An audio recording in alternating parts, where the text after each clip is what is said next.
আসসালামু রহমতুল্লাহি ওয়া বারাকাতুহু আহমাদুন সাল্লাল্লাহু আলাইহি ওয়াসাল্লাম মাউযুবিল্লাহি মিনাশ শাইতানির রাজিম বিসমিল্লাহির রহমানির রহিম কিতাবু সাহাবি।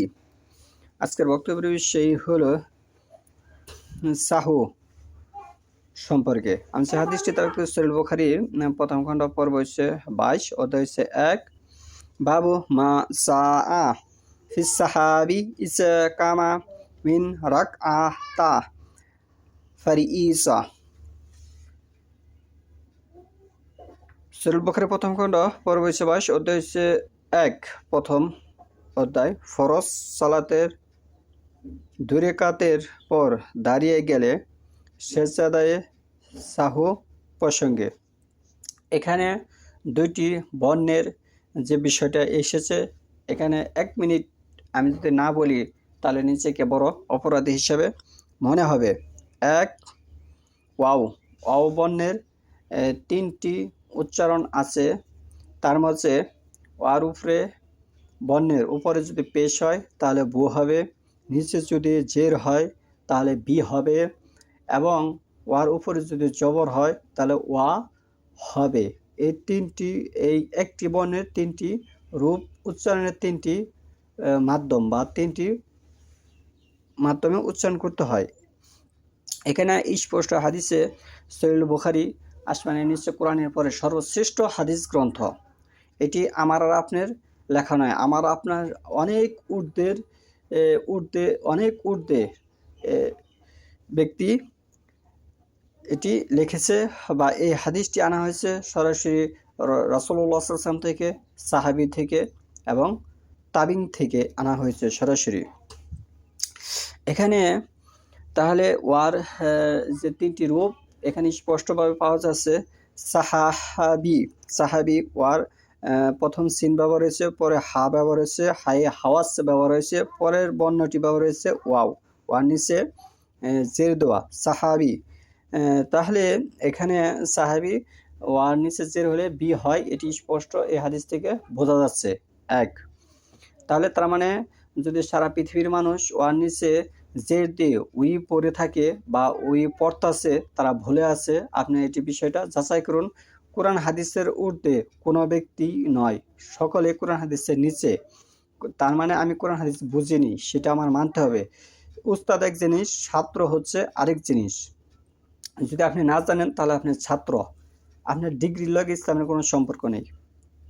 ভুল হলে স্বীকার করতে হবে 1 নম্বরে। এখন 2 নম্বরে আরেকটি বিষয় হচ্ছে সোয়াদের পরে হরফ, সেটি এখানে স্পষ্টভাবে জোয়াত এই হাদিস থেকে বোঝা যাচ্ছে। সহিহ বুখারী প্রথম খণ্ড পর্ব 22 অধ্যায় 1 যে ফারিসা যেমন ফরজ, বাংলায় ফরজ রয়েছে, আরবিতেও কিন্তু ফরজ আছে। কিছু কিছু বিষয়ের কি, যেমন নাউনের পরিবর্তন হয় না। কোরআন সকল ভাষায় কোরআনই থাকবে, ইংলিশে বলেন, ফার্সিতে বলেন, উর্দুতে বলেন, বাংলায় বলেন, যে ভাষায় বলেন সেটি কোরআনই থাকবে। ঠিক অনুরূপভাবে তাহলে ফরজ সালাতে 2 রাকাতের পর দাঁড়িয়ে গেলে সেজদায়ে সাহু প্রসঙ্গে। তাহলে এখানে ফরজ কোনটা ধরেছে? আমরা তো বাংলায়, এটা তো আরবি থেকে আপনি বাংলা অনুবাদ করে, বাংলাদেশের মানুষ আপনি আরবি থেকে বাংলা অনুবাদ করে পড়তে হবে।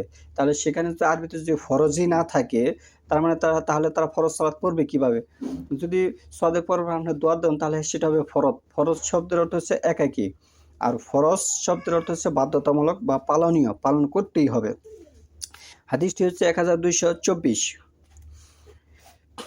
আন আব্দুর রহমান আরাআসি আন আব্দুল্লাহ ইবনু ইউহাইনা আন্নাহু ক্বালা সাল্লাল্লাহু রাসূলুল্লাহি সাল্লাল্লাহু আলাইহি ওয়াসাল্লাম রাকআতাইনি মিন বাআসিস সালাওয়াতি সুম্মা কাআমা ফালাম ইয়াসলিস ফাকাআমান নাসু মাআহু ফালাম্মা কাসা সালাতাহু ওয়া নাসারনা তাসলিমা